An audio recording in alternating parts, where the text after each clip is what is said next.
Sesaat lagi Anda akan mendengarkan program Renungan Sahabat Seperjalanan bersama Pendeta Wendy Pratama. Selamat mendengarkan.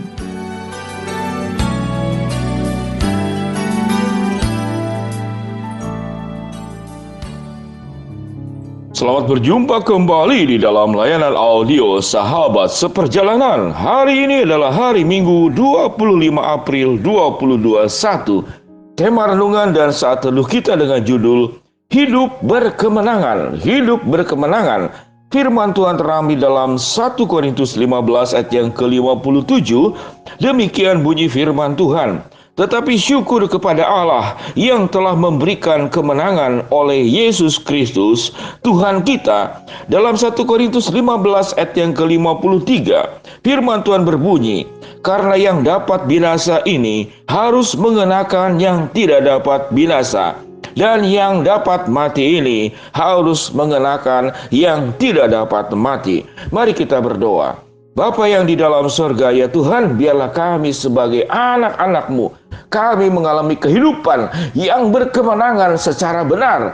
Jangan sampai kami hidup merasakan sudah memenangkan sesuatu, namun sesungguhnya kami sedang melakukan sebuah kesalahan. Di dalam nama Tuhan Yesus kami berdoa. Amin. Shalom sahabat seperjalanan yang dikasihi Tuhan. Hidup yang berkemenangan di dalam firman Tuhan, ada perjuangan yang dikejar oleh manusia, yaitu kemenangan yang dapat binasa dan kemenangan yang dapat mati. Apa itu kemenangan yang dapat binasa dan kemenangan yang dapat mati? Sebagaimana dicatat di dalam 1 Korintus pasal 15 ayat yang ke-53. Kemenangan yang dapat binasa itu apa?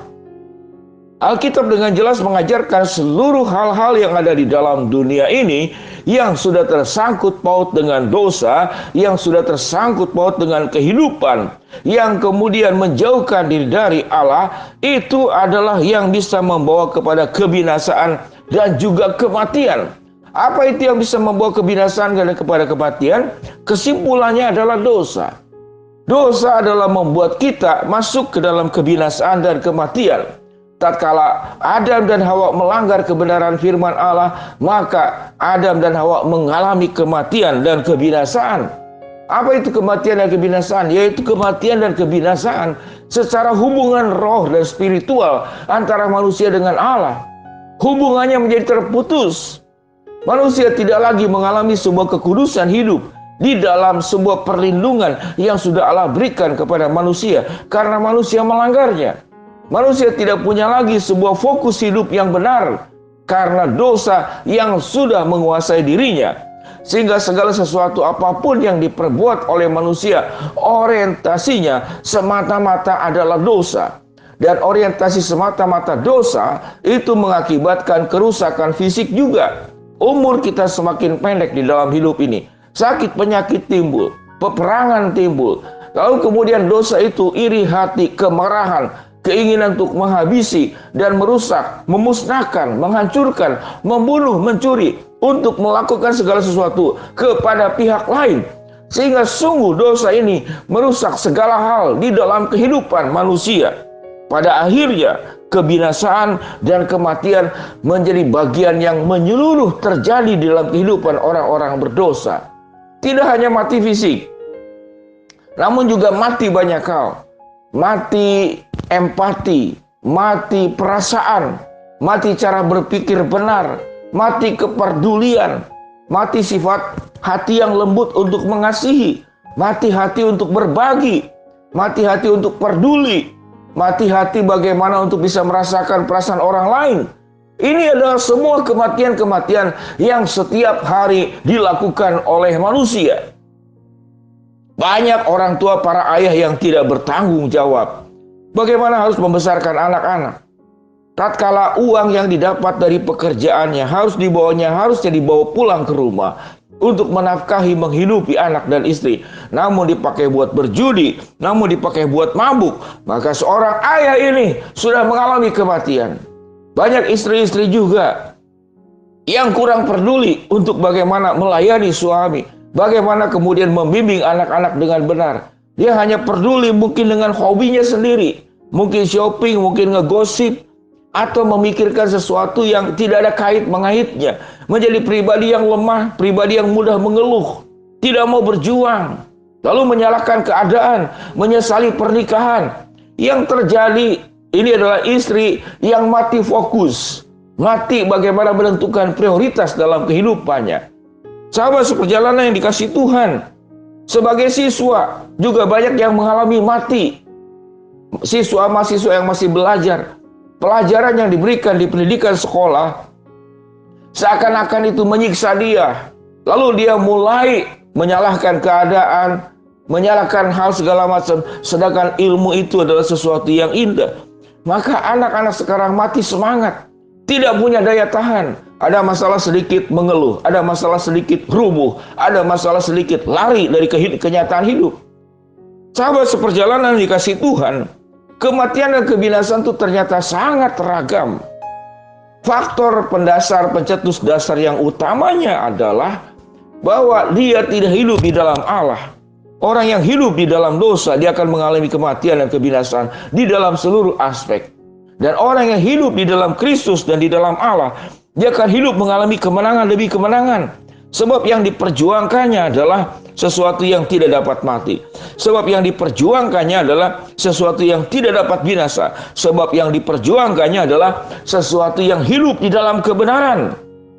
Orang yang sudah menjadi milik Kristus, lahir baru, diselamatkan oleh Kristus, maka seluruh hal positif yang benar ada di dalam dirinya.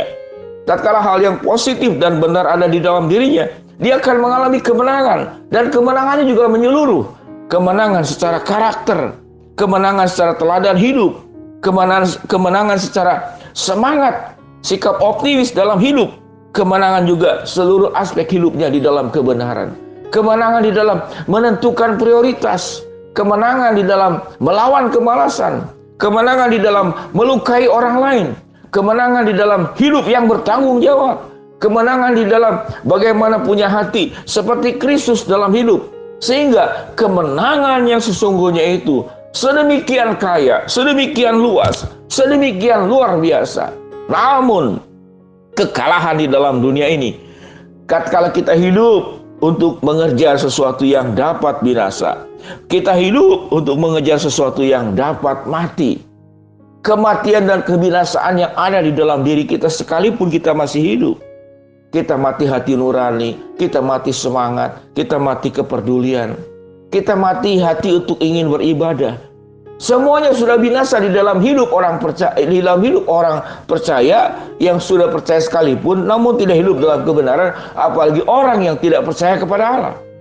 Sahabat seperjalanan yang dikasihi Tuhan, pilihan kita mau hidup di dalam kemenangan atau kita hidup di dalam kekalahan. Kalau kita hidup ingin dalam kekalahan, hiduplah di dalam dosa. Hiduplah di dalam perjuangan dunia.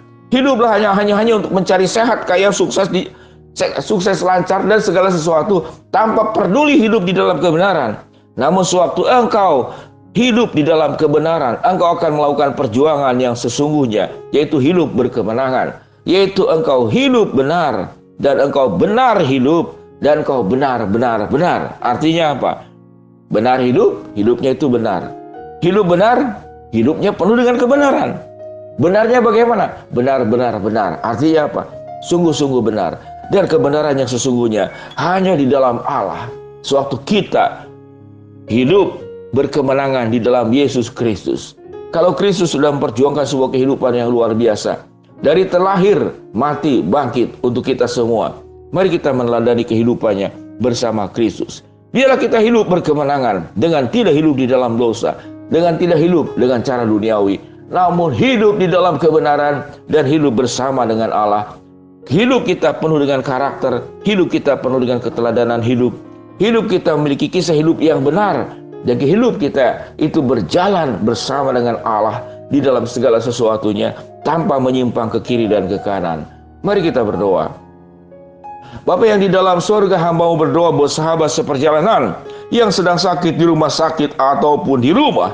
Tuhan jamah, Tuhan sembuhkan. Buat sahabat seperjalanan yang sedang menghadapi tantangan, rintangan, kesulitan dalam hidup ini, Tuhan bukakan jalan. Buat sahabat seperjalanan yang sedang memohon berharap sesuatu, Tuhan akan mengabulkan sesuai dengan waktu, rencana, dan kehendak-Mu. Di dalam nama Tuhan Yesus kami berdoa. Amin. Shalom sahabat seperjalanan. Happy Sunday. Selamat beribadah. Tuhan memberkati kita semua. Amin.